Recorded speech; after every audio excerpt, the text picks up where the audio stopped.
The tortoise. Damn it, tortoise! This almost busted my ass on tortoise.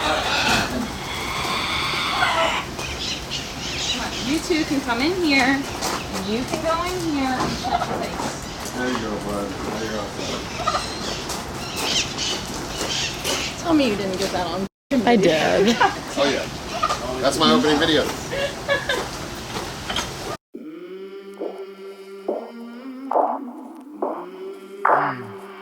I came from the mud. There's dirt on my hands. Strong like a tree. There's roots where I stand. Oh, I've been running from the law. Hope they won't shoot me down soon.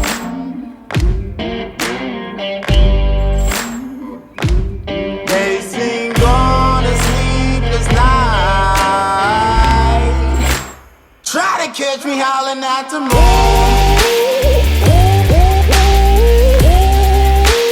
Try to catch me howling at the moon. Try to catch me howling at the moon. Try to catch me howling at the moon.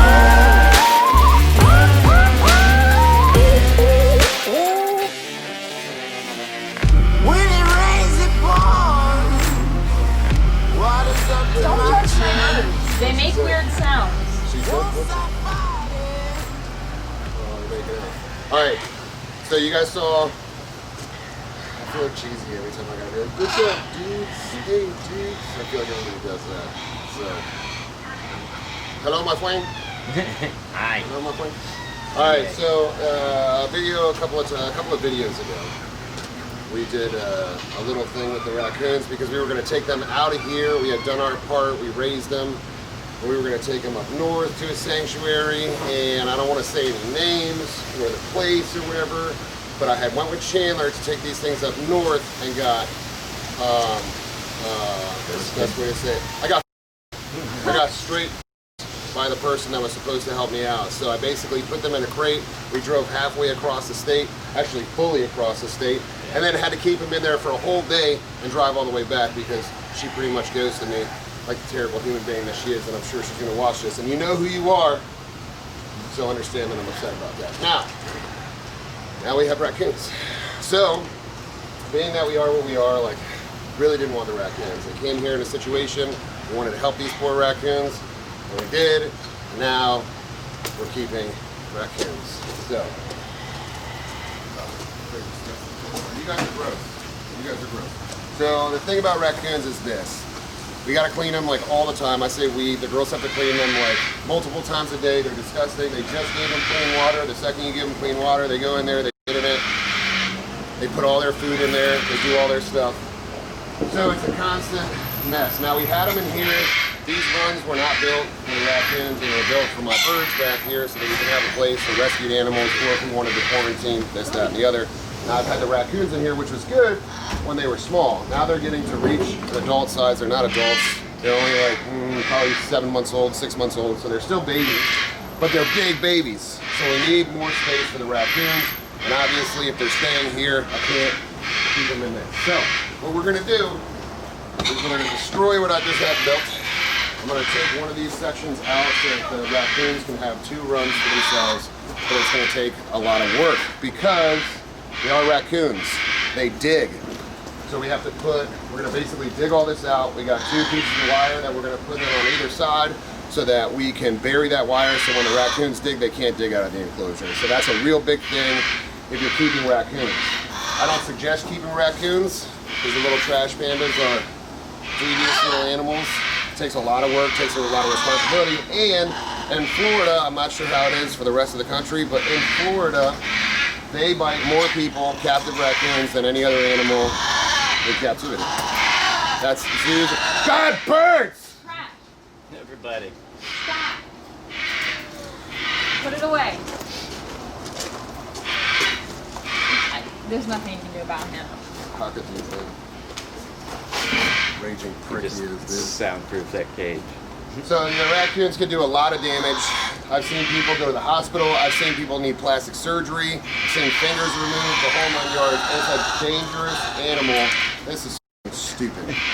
This is stupid. We're never going to be able to do this. We might as well just build the cage and be done with it. Out of control. Birds. We just take him out. Just bring him out. He wants to You're go in the rewarding the behavior, Justin. I don't want to reward it. I just want to. You're rewarding the behavior. Stop.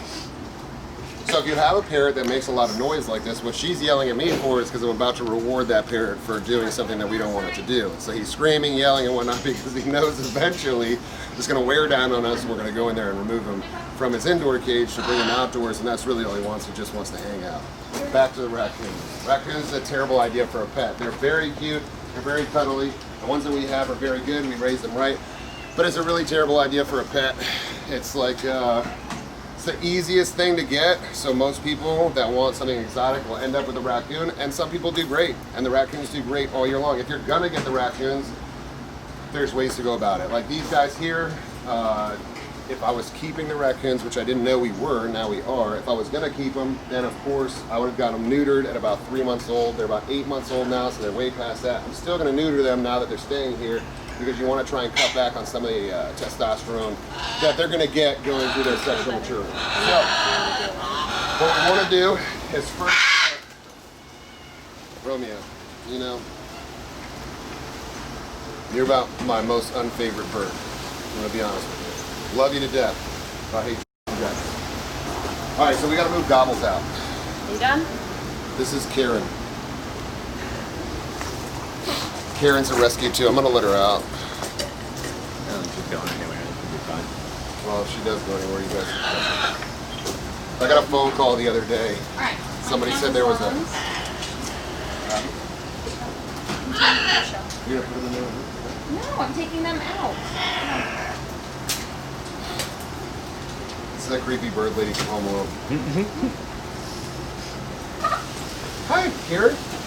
So we named it Karen because that's hilarious. Can't beat that. So Karen, I got the phone call the other day. Somebody said there was a turkey in their backyard that was following them around and wouldn't leave the house. And I thought more than likely it was going to be a peacock. Turns out it's a turkey. Real turkey. Real live turkey. Karen, come on. Come on, Karen. What are you doing, Karen? But don't go next to the monkeys though because They will kill you. no promises. So we need Karen to move because we need Karen's enclosure because that's where the raccoons are going to go. Be careful, Karen. Don't fly away, Karen. Be careful. Okay? I don't need any phone calls from around here saying I lost my turkey. Alright. So this is what we got to do. We got to take Is that? wire out from this separation so that we can close 2 of them. Get that done. Leave my cougar girl alone, Karen.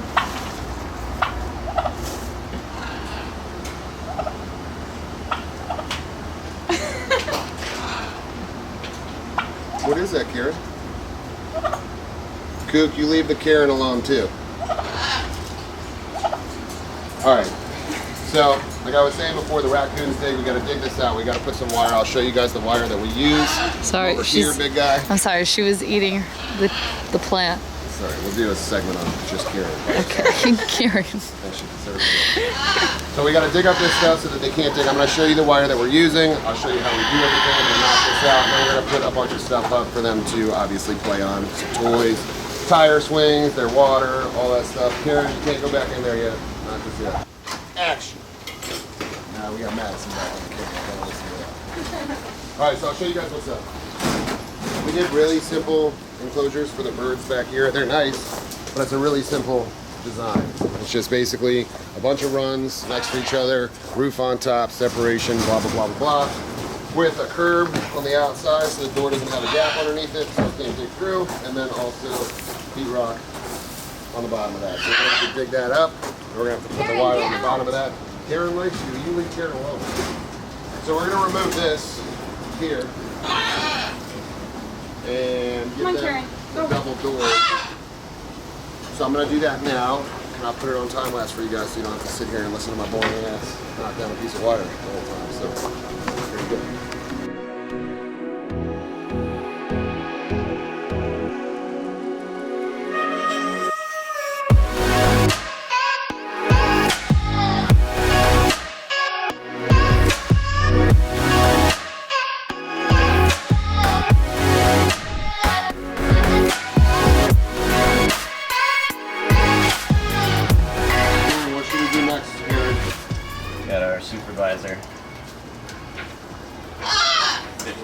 supervisor. She's in the danger zone. Karen, at least if you're gonna be over here, swing a hammer or something, dude. Right? Make some use. You're just like all up in the way. I'll let you out, man, so that you can go frolic. Now you're just having. Yeah, come up here, Karen. Come on, Karen. Stop, dude. What's happening, Turkers? You know, just want to talk about this thing on your head right there. She's thinking about it. Little lady snood. She does this. What? She like.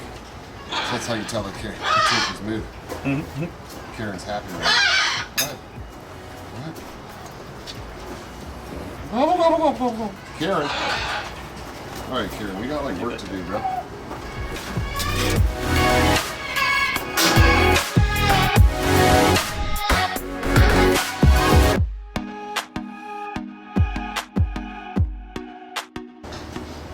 All right, so Carrie and I, we're kind of Madison together. A little. Cleared out this stuff, so we got the whole side wall off. That gives them both space. I'm not going to take this down because eventually I'll put this back up so I can put my birds back in here. But this will be the new temporary place for the raccoons until I either figure out somebody to take them, or more than likely what's going to happen is we're going to keep them, so we'll spend a lot of time with them, get them to where they should be, and then we'll build another enclosure for them. But this is going to be good for now. But you always got to make sure that whatever you're keeping and caring for, you know all the ins and outs of that animal. So I know for a fact that the raccoons are diggers. All these little bastards are diggers. So you put them in a cage with nothing on the floor and they're gonna dig through that, they'll be out the next day. So what we're gonna do is real simple. I'm gonna measure side to side, obviously.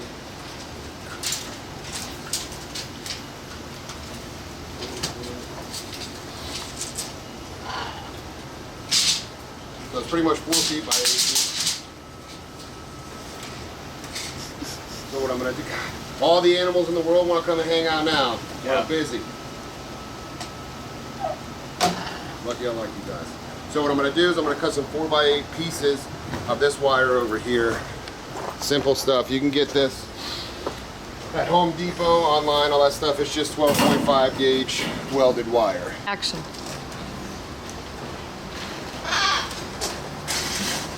Why does he always look at me when you say action?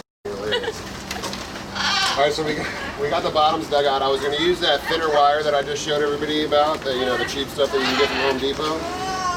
The only problem with that is that when I roll it out and I put it in there, it's going to kind of bump up, so some of it's going to want to be like almost like a dome shape. And I really need it flat, and we don't have enough rock right now to bury it and keep it flat.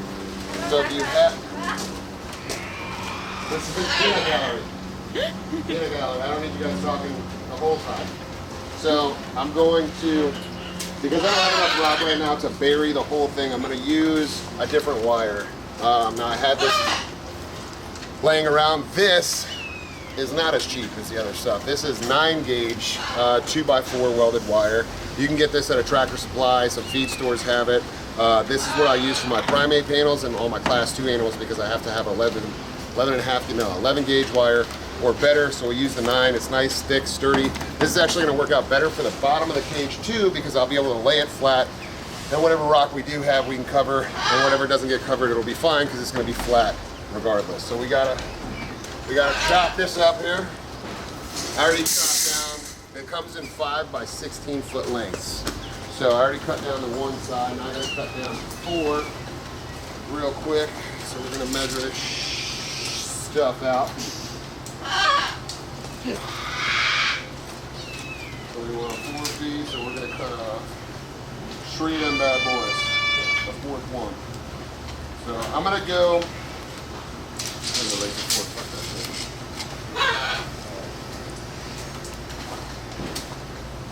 Safety first, mofos. Protect the neck. You mean the eyes? That's not as cool as saying that. That's Protect very the good neck. pop. Who did that back in the day? Protect the neck. Wu-Tang. Oh, it was Wu-Tang, wasn't it? That's right. Wu-Tang for life. Whole life. That's man. Protect your neck. Protect the neck. Whoa! All right. Gary's gonna hold it up for me. We're not giving him any protection because I'm not worried about his eyes. I'm only worried about my eyes. I know you stole my eye protection already. We're gonna steal your glasses. That's okay. Woo! That's why you never wear anything next to Romeo's cage. Otherwise he takes it. We're going forward right here. Yeah.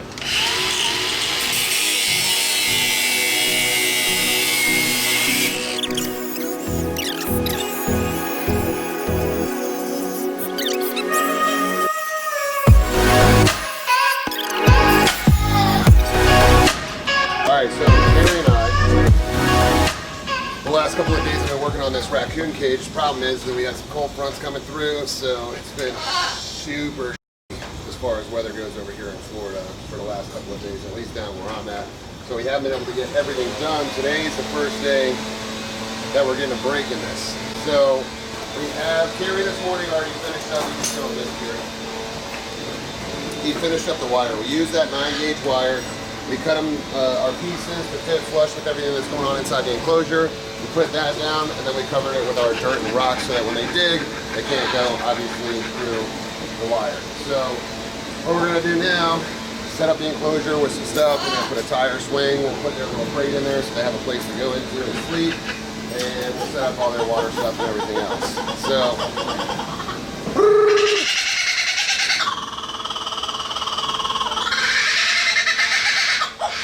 great, we didn't need you back there in the peanut gallery. So the whole time we've been doing this or whatever, and you'll see all the time-lapse stuff that you guys just watched, and you're gonna watch another time-lapse thing that we're gonna do for setting up the cage. But Karen, our turkey supervisor, has been with us the whole time. Come on, Karen. Come on. Come on. Come on. So we're gonna have Karen out with us again because she's the one that really gets the work done around here. So, give us a couple of minutes here. We're going to set up the rest of the enclosure. Then we'll bring out the raccoons. We'll put them in their enclosure. We'll talk a little bit about them. I'll let you guys see how they like their new spot. All right, let's do it.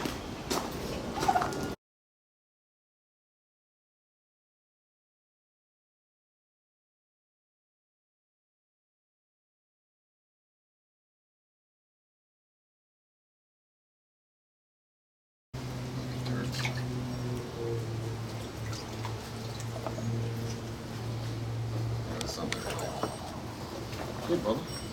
Why are you? You on? Yeah. All right. So we finished up over here. So quick overview. We took the wire out on one side so that they can have 2 runs until we can get a proper enclosure built for these guys. We put the 9-gauge wire on the floor. So we dug out what we had in here, put the 9-gauge wire down all across the bottom so they can't dig. And we filled that with our rock and dirt on top of that. And then we added some stuff that was in their other run to begin with. So we got the big thing of water over here. Hey, Bubba. We got the big thing of water over here. This is where we feed them at. It's just easier that way. We put the food on there because they trash it anyway, and then they'll fight over a bowl. So what we'll do is we'll put the food on there. We put it close to the water because all raccoons like to toss their stuff in the water. They feel it first, make sure it's all good, and then they'll go ahead and eat it. So we put some things in here for enrichment. So we got a little hammock, a little tire swing. We got their box to sleep in at night, and a little ramp over here. And this is just the beginning. It's a brand new enclosure, so we want them to acclimate. No, you can't have that. What is it? Glass. Oh, that's no good. Must have dug that from outside. Always check your enclosure sign. It's a piece of tile. Yeah. So we have a small amount of enrichment, a small amount of things for them to do in here right now. And over time we'll put some more stuff in here. We want them to get acclimated with their new area first. So it's just simple stuff. It also makes it easier for us when we want to come in here and work with them, since now we have to spend the time to make sure that they're good raccoons. So we got them in here with all this stuff, and now we can spend more time. There's a little bit more space in here, so it'll make it easier for us to spend the time. So like I said before, we were never supposed to keep these raccoons. Now, having them here, we have to spend an ample amount of time with them because we're a little bit behind. If we were keeping these raccoons from the get-go, they're not bad, but they're not good either. So if we were keeping them from the get-go, we would have spent a lot more time and done a lot different things with them. We would have already started target training. We would have already done a number of things, especially with the neutering, which we talked about in the beginning of the video. That needs to be done. So these are very dangerous animals, like I said. 95% of the bites that happen here in a captive situation in Florida is from raccoons. A lot of people will get these things. They think it's cute and cuddly, and they are cute and they are cuddly, but they can be extremely vicious if provoked or if treated in the wrong manner. So you always have to be careful with these guys. I'm even vigilant with these guys, even though I raised them, but I haven't spent the time that I would like to spend with them. So the relationship that I would rather have with them isn't there. Now we have to build that, and it's a lot harder now that they're about 8 months old and still have their newts. So we're gonna chop those off and hopefully alleviate some of the testosterone that's gonna be flooding through them once they hit sexual maturity, and that'll kind of help curb some behavior that you get with an influx of testosterone. So some general things about these guys. Everybody thinks, you know, raccoons, rabies, this and that. These guys get their shots, and in the wild, everybody thinks raccoons and rabies, and that's why people don't want to mess with them, but that's like the least of your worries. There's like 27 or 28 different diseases that can be contracted by the raccoons, including a worm that bores into your brain that you can die from, that you can't fix if you do get it. That comes from raccoons as well. So there's a number of different things that can harm you when dealing with raccoons, especially ones from the wild. So always want to be careful. Here's a very general thing that I learned a long time ago when I was younger. You see the stripes. Hey, don't bite that arm. That's my bad arm, bud. That's my bad arm. So you see the stripes on the tail. If you see stripes on the tail of an animal, you can bet that it's a dangerous animal. What has stripes on the tail? Raccoons. They're dangerous. What else has stripes on the tail? Iguanas. They'll whip you with that tail. Bumblebees have it. Rattlesnakes have stripes on the tail. So if you see stripes on the tail of an animal, just bet that it's a dangerous animal and leave it alone. These guys get fed in the wild, and unfortunately enough, they get fed and then they're comfortable with people because they're very smart, very intelligent. They know that once they get that free meal, that's it for them. Once they figure out they can get a free meal from a human being, they'll constantly seek out human beings for that free, easy meal because they are so intelligent. So what happens is people feed them in the wild, bad things happen, somebody gets hurt, or worse, the animal gets hurt, or put down for reasons that's out of the control of the animal. He's just doing what he's born and bred to do, which is find food, and that was an easy way to find food. So I want everybody out there to always be mindful of a wild situation versus a captive situation. If you see these guys in the wild, even if they're being friendly, don't go up to them, don't feed them, let them be. You're doing yourself a service by keeping yourself safe, and you're also doing the animals a service by keeping them safe, because then they can live out the rest of their lives without human interaction or being put down for stupid reasons. So we're going to continue updating you on these guys constantly because now they're here. So I'll show you throughout the next couple of months what I'm going to do with these guys to curb some of the behaviors that they're getting. So I'm going to show you guys how to curb those behaviors. I'm going to show you guys target training, and I'm going to show you guys essentially, well, this is it really, this is the biggest thing. It's just being in here, spending time with them, but there's other things that we're going to do to kind of tone down on the behaviors of these animals. So stay tuned. Boom. Hope you find me. I'll be back home soon when the sun rises.